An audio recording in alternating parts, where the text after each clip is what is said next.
Shalom. First and foremost, I want to give all honor, glory, and praise to Yahweh. Ba'ashem Yahweh Shai, Ba'ashem Racha HaKodash. Double honors to the apostles and elders of Great Millstone. Peace, blessings, and salutations to the hopefully elect. This is Brother Exar, you with the Pittsburgh TMS camp. Coming at you with another lesson to the spirit and power of Yahweh Ba'ashem Yahweh Shai, Ba'ashem Racha HaKodash. Lord willing, this lesson is edifying. All right, you Israelites, you so-called black people, in particular, you blacks, Latinos, and Native Americans, but the ones you typically go look like Judites are the ones that typically come up and go to bat for their oppressors. You have a bleeding heart for your oppressors, okay? Now, I've never done a screen recording with this.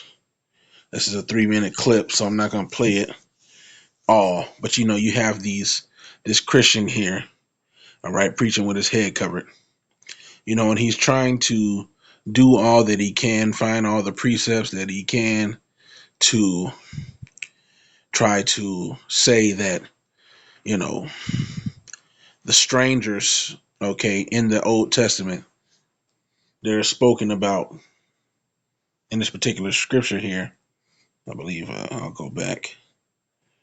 Deuteronomy 29. He's saying that this covenant here included, okay, strangers of the other nations.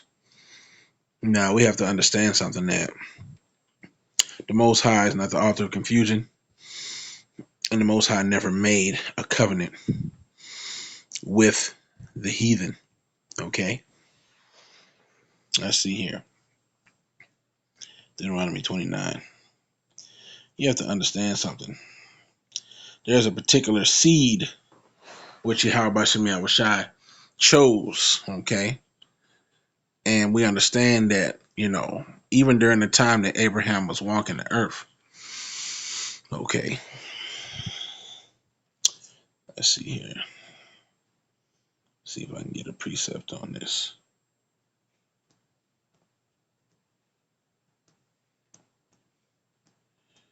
Ishmael was born, and there was a controversy, okay?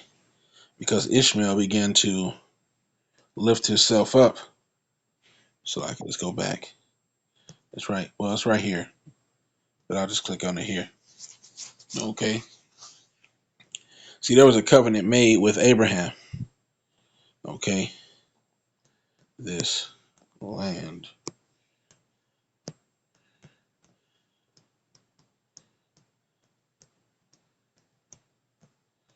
Salakia, bear with me.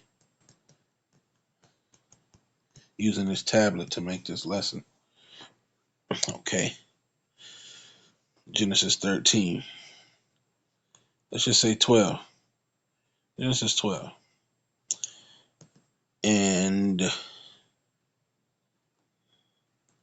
we'll probably start at verse 7. 6 and 12 and 6. And Abram passed through the land unto the place of Sichem, unto the plain of Moreh, and the Canaanite was then in the land. Right? And Yahweh appeared unto Abram and said, Unto thy seed will I give this land. And there builded he an altar unto Yahweh, who appeared unto him.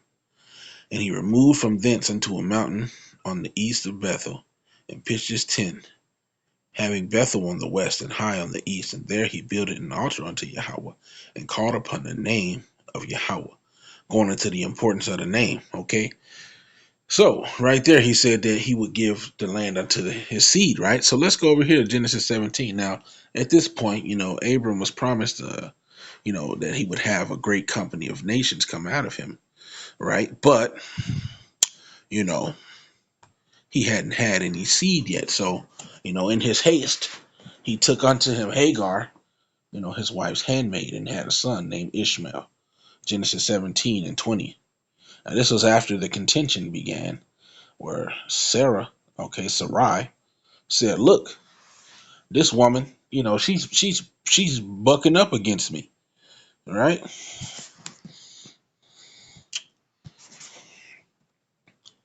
All right, which I ain't gonna go too deep into it. It's in this same chapter, right? The Lord said, "Look." All right, let's read verse 18. It says, "And Abraham said unto the Most High, Oh, that Ishmael might live before thee. And the Most High says, Sarah thy wife shall bear thee a son, indeed, and thou shalt call his name Isaac, and I will establish my covenant with him for an everlasting covenant, and with his seed after him. So there's a narrative that we have to understand and acknowledge as we continue to go through. Okay, the the covenant was made with Abraham for his chosen seed that the Lord would choose. And we understand at the end of the day, that seed that was promised the land of Israel, okay, was the seed of Jacob. Abraham, Isaac, and Jacob, okay? The blessings fell upon Jacob and his 12 sons. Hold on, this is Salaki. The screen went dark, but it looks like it's still recording. I don't know why. I guess I was talking too long. That's my fault. I gotta fix them settings later. Nevertheless, nevertheless, right? The seed, okay, the promised seed was Jacob. Okay, so understanding this, when we read these different contexts and these different scriptures, as the dude had Deuteronomy 29. Okay, I'm probably putting this wrong. We're just gonna put Deut 29 KJV. We're gonna pull it up, right? Even at the beginning of this, it says Deuteronomy 29. These are the words of the covenant which Yahweh commanded Moses to make with the children of Israel in the land of Moab, beside the covenant which he had made with them in Horeb. And Moses called unto all Israel and said unto them, Ye have seen all that Yahweh did before your eyes in the land of Egypt unto Pharaoh and unto all his servants and unto all his land. So, as you see, this is all going unto the men of Israel. Okay, let's see. Watch, come on, it's gonna prove itself right here. Now he wanted to use that scripture right here, verse 11. He said, "Your little ones, your wives, and thy stranger that is in thy camp, from the hewer of thy wood unto the drawer of thy water." Now he tried to say, "See, thy stranger. See, this is talking about." Now you got to remember something. At this time, if I'm not mistaken, no, it hadn't happened yet, right? It hadn't happened that they entered into the land because Moses didn't get to go into the land, right? But at this point in time, he's speaking, and like I said, I'm gonna let the scripture prove it. But he's speaking unto the Israelites. Let's go down. That thou should, verse 12, that thou shouldest enter into a covenant with Yahweh thy power, and into his oath, which Yahweh thy power maketh with thee this day, that he may establish thee today a people for himself, a people, Salakia, thee today for a people unto himself, and that he may be unto thee a God, as he hath said unto thee, and as he hath sworn unto thy fathers, to Abraham, to Isaac, and to Jacob. Okay, thy fathers. Right. So he's saying, look,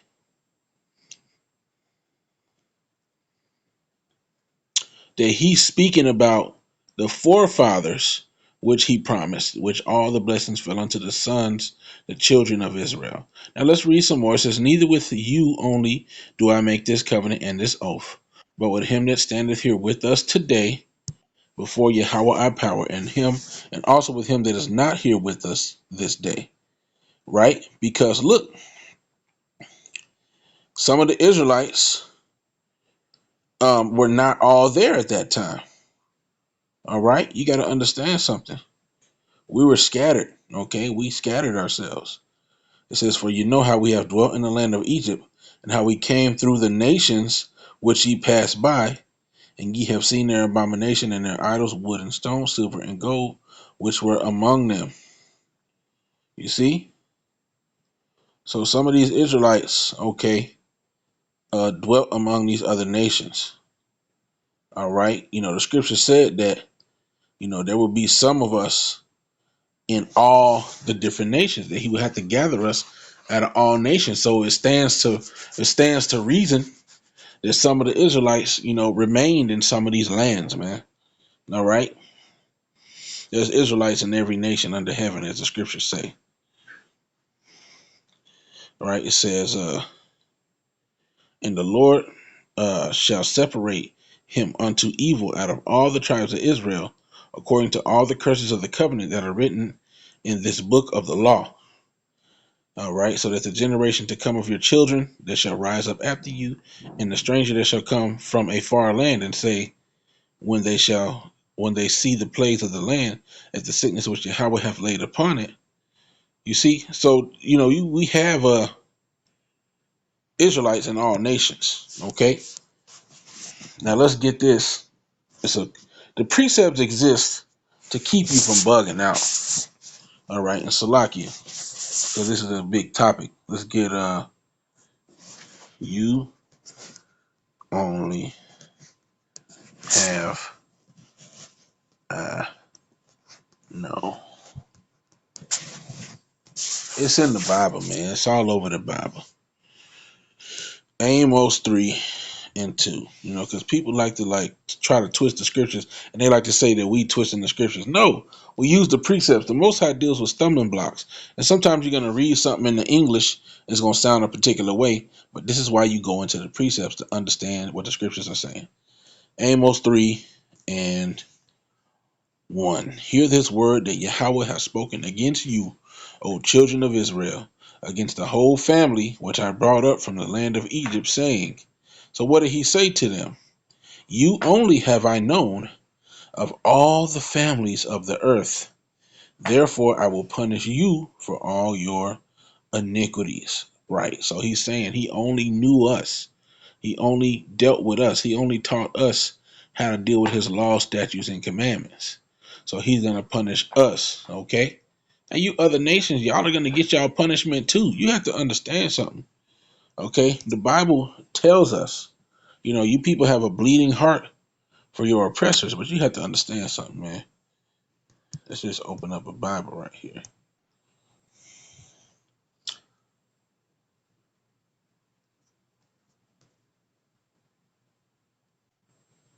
Hold on. I might have to go check something real quick. I wonder, can I pause it?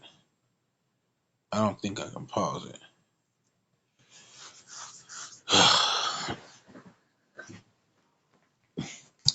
I was just hearing this alarm go off.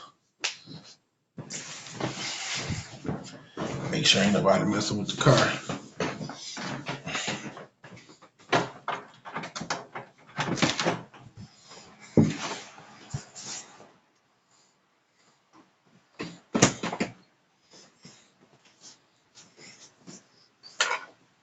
Slocky.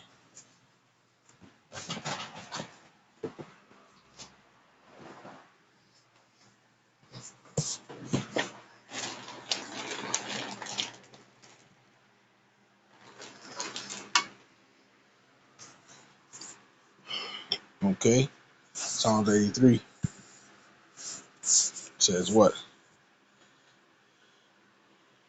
Psalm 83:1. A song or psalm of Asaph. Keep not thou silence, O power. Hold not thy peace and be not still, O power. For lo, thy enemies make a tumult, and they that hate thee have lifted up the head. Okay? They have taken crafty counsel against thy people, and consulted against thy hidden ones. They have said, come and let us cut them off from being a nation, that the name of Israel may be no more in remembrance. For they have consulted together with one consent. They are confederate against thee. And then it goes to tell you all the nations. Edom, Ishmael, Moab. See, Ishmael, we just talked about Ishmael, the Ishmaelites. Those are the descendants of Ishmael, the son of Abraham. Well, guess what? He wasn't a part of the chosen seed. And he's against us. And as you go on and go forth, you see all these different nations, man, that are confederate against us. Now, do you really think that the Most High chose a nation that he loved, and that the nations of the earth came against this nation that he loved, being the Israelites, and that they won't be punished? you got another thing coming. See, you got a bleeding heart for your oppressor. Like that nigga ain't got trouble on the horizon.